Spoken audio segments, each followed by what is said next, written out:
कृष्ण यही समझा रहे थे। आनंद खंड यादवेंद्र यही समझा रहे थे कि दुनिया चली गई, दुनिया से हम भी जाने वाले। आदरणीय हमारे बाबूजी, हमारे गार्जियन रक्षा यादव जी की यह लाइन रही, यह लाइन इनकी रही। शायद आपको पता हो ना पता हो, दुनिया चली गई पहले की टेक वाली बिरहा ये लोग गाते थे। सौरू मास्टर के साथ इनका कार्यक्रम हुआ था धनंजय भाई, उस कार्यक्रम में मैं भी था। कोई जानता नहीं था कि जलाल यही है, ताकि जानते न रहे में घूमत रहे हम खान खा के जाके कोनो धोए ले हट। लेकिन हमारी लगन रही, हम गाड़ी ना सुन, हम सुनी, हम सुन ली कि धरती से जाना था तो सब ही जाई। भगवान कृष्ण कहला ए भीषम, इच्छा मौत का वरदान में ऐसे ढेर हिले तड़प कि तू कब मुझे न करवा मत जीवा तू हूं। भीषम दादा कहें खबरदार, हमें कोई मारने वाला पैदा नहीं है। हम चाहत तो मुंह बनना चाहत तो ये मुआला को कहता नहीं कि हम चाहत तो मुंह बनना चाहत ना मुंह जाएगा नहीं जा। ठीक का मौका बताइए।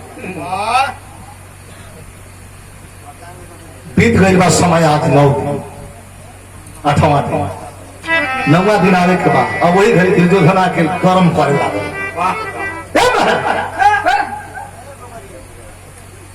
भाई मर गया, पांचों पांडव वही तरह खड़ा बना सा और तुम खेला करे बा इच्छा मत का वरदान बा ई काहे ने तू मारत काहे ने कर लाल हो गई ना। संघर्ष का गुण होला बाबू। पांचों बार निकाल करके धड़क दिए सामने, कहते हैं जाओ दुर्योधन आगे बात मत करना, हमारी ड्यूटी तन गई है और यही 5 बार निकालूंगा और कल 5 पांडवों को मौत की घाट उतार दूंगा। पांडव दल के खेमा में खबर गई, छाती पीट के द्रौपदी रोताड़ी आए हो। जब भीषम कहले मारा तो का सुहाग कन्हैया जी कहना बहनी घबरा हम बानी न जेकर केसो ओके कौन देसो जल्दी सवेरे नहा धो के तैयार होके अपन ठाट बाट कसे लगलो, लड़ाई के मैदान में जाए तैयारी हो रहा था। या 5 बार से 5 पांडवों के मौत की घाट बाट आई बाबा, जल्दी आई बाबा। अपने वही घड़ी कन्हैया जी लिया के द्रौपदी के पहुंचना है इतना घूंघट कर ले जाके गोड़ धो ले। देखिए खतरा, भीषण दादा सोचा था कि घुघुटवा में जो आके हमारे कोड़वा धर दिया दुर्योधन का औरत कदम अखंड सौभाग्यवती भवा।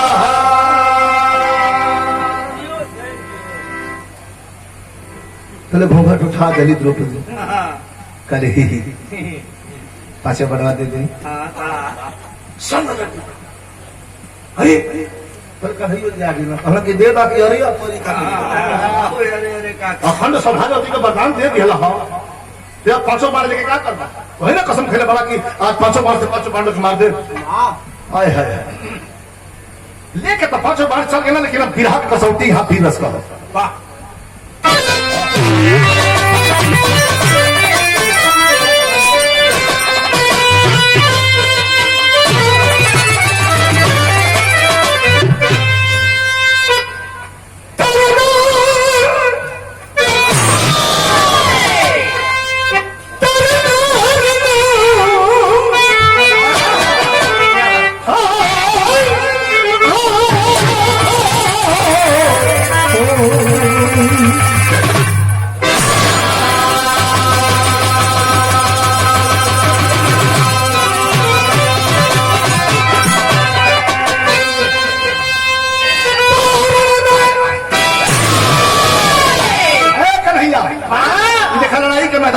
वीर रस पेवर हो दोनों भाग, एक तरफ लाशों से मैदान पट रहा है, अपना ही बाण अपनों की छाती को छेद रहा है, मरने वाला भी अपना है और मारने वाला भी अपना है। दादा गए पांचों बार छीन लिया गई बा तो का कहना है कन्हैया सुनो सुनो सुनो हसत हो भगवान कृष्ण का हो कहूं का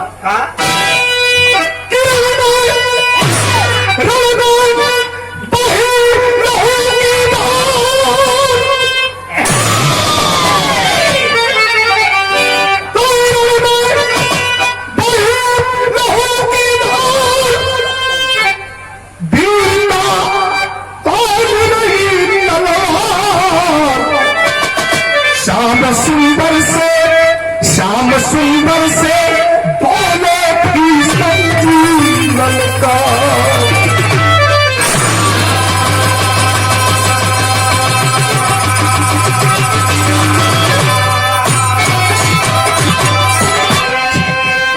चार लाइन है, चार लाइन में बिरहा भी है, साधु पहलवान कुश्ती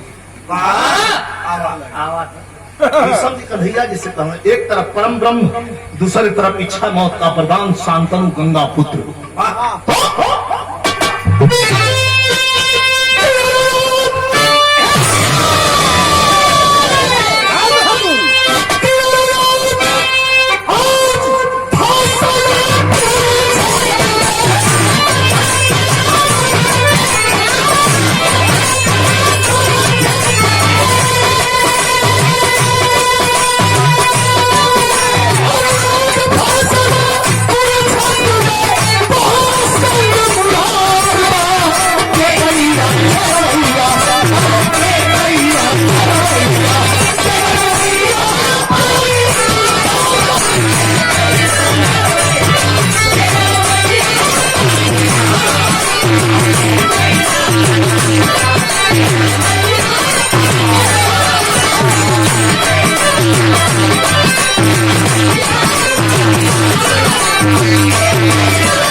लड़का देख रही एक प्रसाद डाल के रखा और जब तक रखना तब तक कोहे बजे दवाई का काम कर रही वो राम दवल के हाथ में जहल प्रसाद द्वारा देश गुरु के नाम पर भी खाली आपको बता देगा गुरु तक कुछ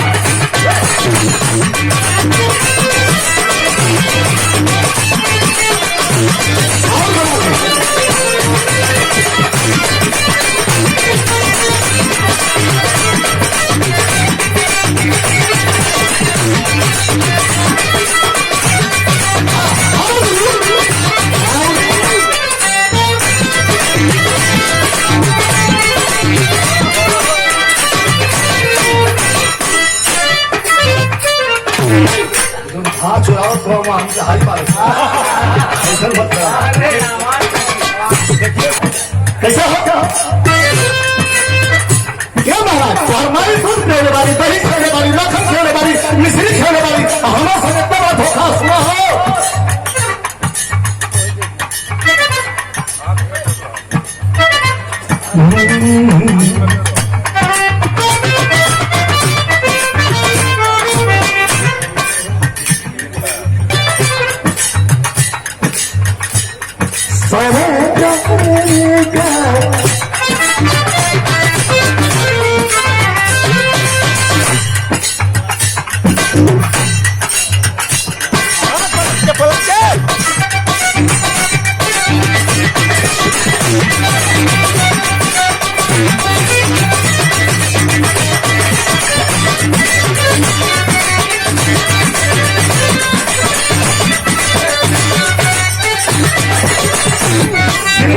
क्या बात है अपने अखाड़े से कभी दिया सुना तो हरा जसदा माई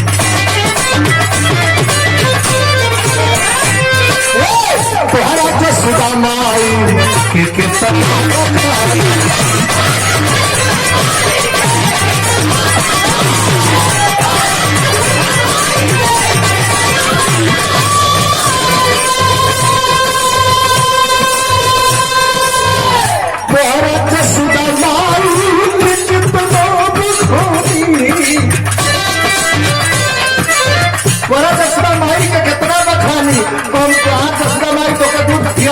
दही खियावेली मक्खन खियावेली मिश्री खियावेली लेकिन हमार माई भीषण की तत्व तोहरा से सुधा माई के केतना बखानी बापू हमारा गंगा माई गंगा घर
इसका मतलब मजा मिल रहा है बेटा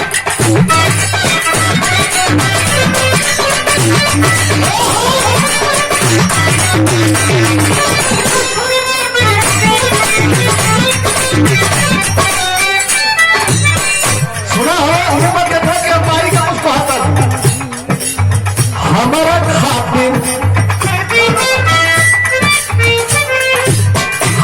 खातिर यशोदा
भी हम खानदान की बाबा दिवा दे तो गलती कही कलंगा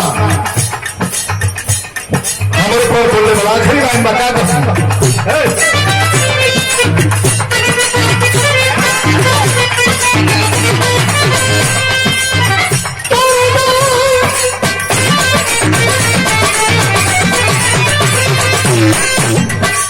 सजा कृष्ण पहुंचे हैं भैया की तरह हल्के सजा कहा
पांचों बार हम प्रतिज्ञा न करे जबरदस्ती दिवा दिला तो तोहरो अर्जुन छोड़ के चले था आए होगा आप रोजाना छोड़िए अब रोजाना भैया की कोशिश हो जा शादी का काम चला का आदेश नहीं थे कहे मान चलो भगवाने हो कमला है चक्र सुदर्शन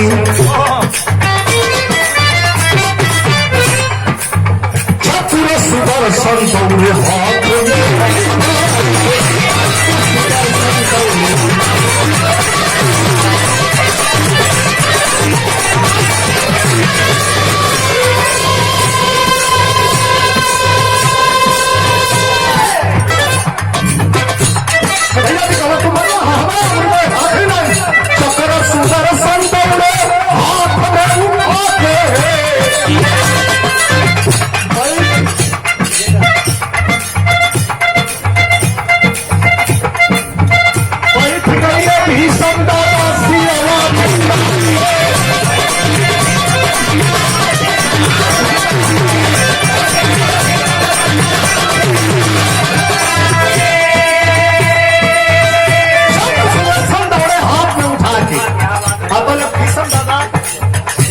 मैदान में रथ से ऊपर के पार घुस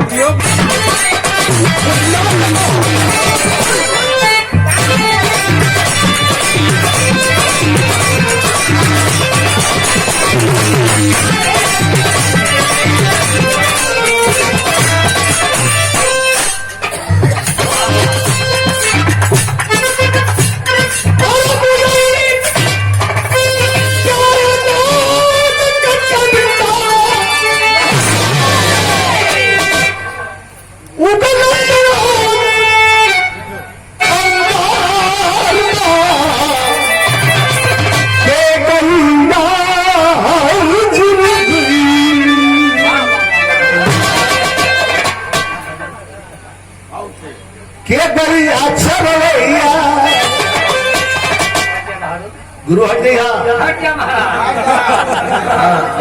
भंसा खड़ा हुई पर मता ये गई अच्छा रवैया क्या लगा